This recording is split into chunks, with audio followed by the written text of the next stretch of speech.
Para Es entender una un burrada. poco el contexto, para toda la gente que venga, que vendrá mucha gente que no conoce Bitcoin, explícame, José, muy sintéticamente, por qué crees en Bitcoin y por qué te gusta Bitcoin.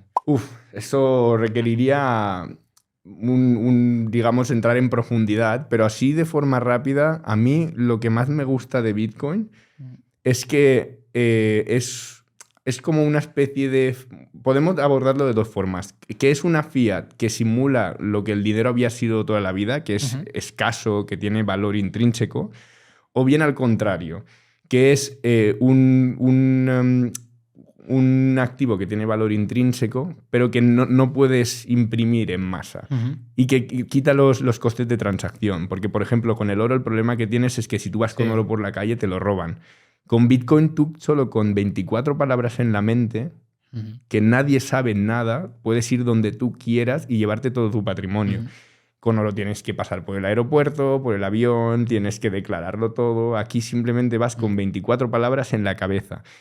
Y eso es alucinante. Aquí en Occidente nos da igual porque tenemos el euro, pero imagínate un turco, un argentino, que su moneda se inflaciona muchísimo. Es la capacidad de inviertes en algo, te metes las 24 palabras en la cabeza, las recuerdas, sales del aeropuerto y te compras una vida nueva en otro país. A ver, es que la realidad es que yo creo que en Occidente estamos muy mal acostumbrados a monedas que son estables, pero la realidad de la mayoría del mundo es una inestabilidad monetaria enorme. O sea, si te sales de los grandes países, los 10 grandes países, encuentras países con problemas a nivel de moneda bastante generalizada. Total. Y de hecho, bueno, esto ya también es una opinión personal, pero con el tema de la deuda pública, probablemente en no sé cuánto tiempo, pero en un tiempo tengamos una inflación bastante galopante también aquí.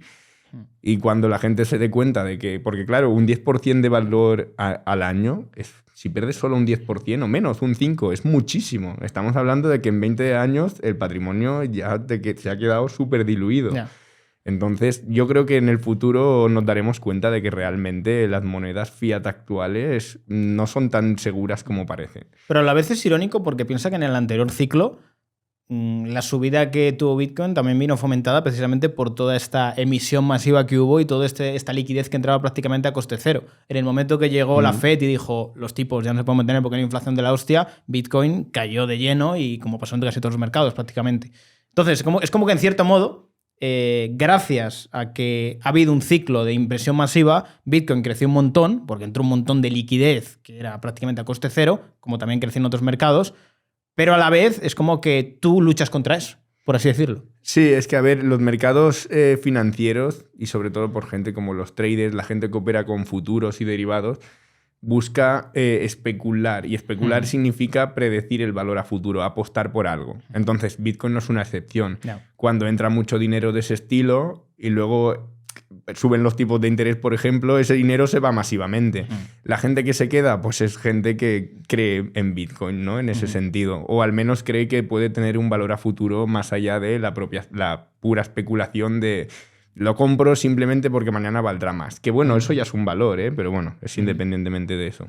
Antes hablas de que Bitcoin tiene valor intrínseco. Voy a hacer un poco de polimalo, que si luego me van a tomar como que yo soy aquí un hater. No, tengo que hacer de polimalo porque creo que tengo que hacer la función de que tú realmente le muestres a la gente ese valor.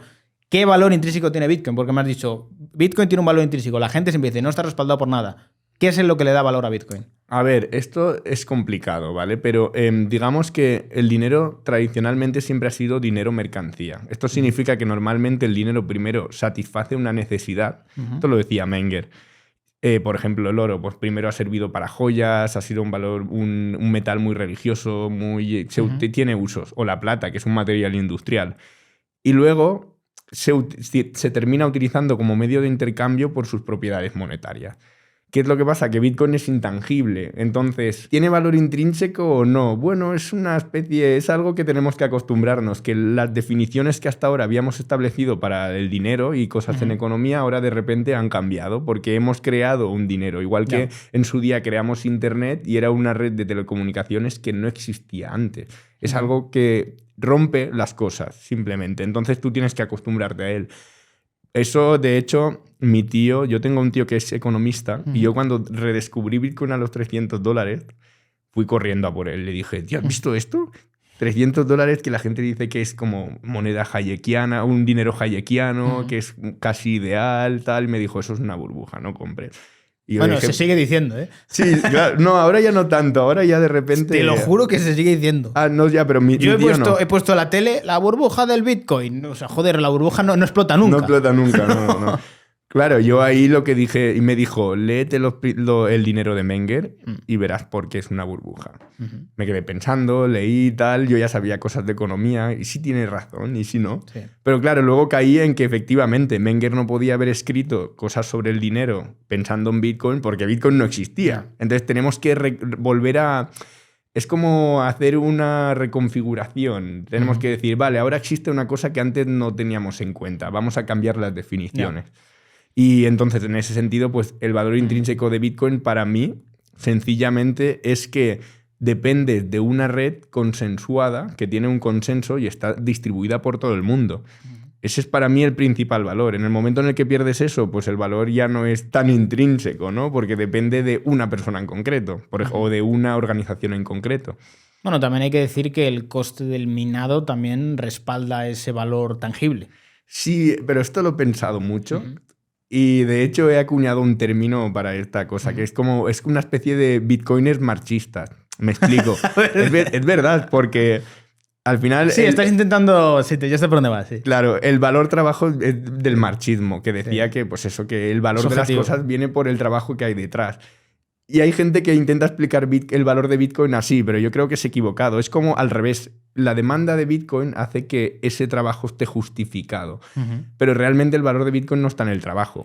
Aunque es cierto que para mí el trabajo es absolutamente necesario. De hecho, el Proof of Work yo lo defiendo muchísimo porque es lo único que hace que sea verdaderamente descentralizado. Totalmente. Fíjate, esto lo hablamos en el anterior podcast que grabamos, que probablemente lo veréis después de este, pero también lo veréis, era de privacidad, que precisamente hablamos de que se ataca mucho el Proof of Work precisamente porque es lo que permite esa verdadera descentralización. Están buscando presionar para que todo pase a Proof of Stake porque de esa manera, si tú tienes los suficientes tokens, puedes llegar a controlar en cierto modo eso. Yo lo que sí que me pregunté es, al final, y esto la gente no lo sabe, pero ¿por qué en Bitcoin hay un bloque cada 10 minutos y el bloque es máximo 1 megabyte? Que no es así, pero grosso modo.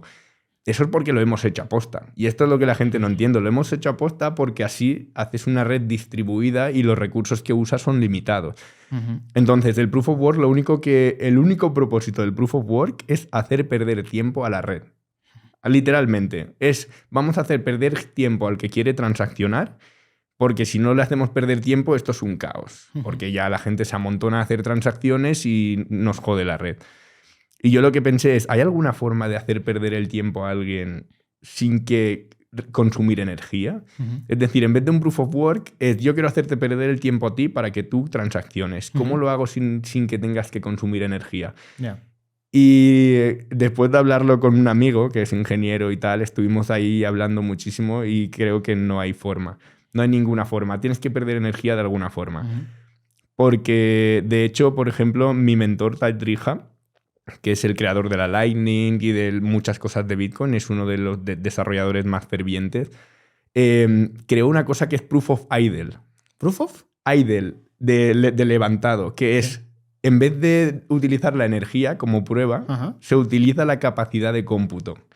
Lo que hace es que tú puedes demostrar que tienes chips para minar Bitcoin y con esas chips el mero hecho de demostrar esa capacidad de cómputo sirve de prueba de trabajo. Es increíble. Entonces, claro, tú dirás, ya no hay energía. No, pero la energía se centra en crear las chips.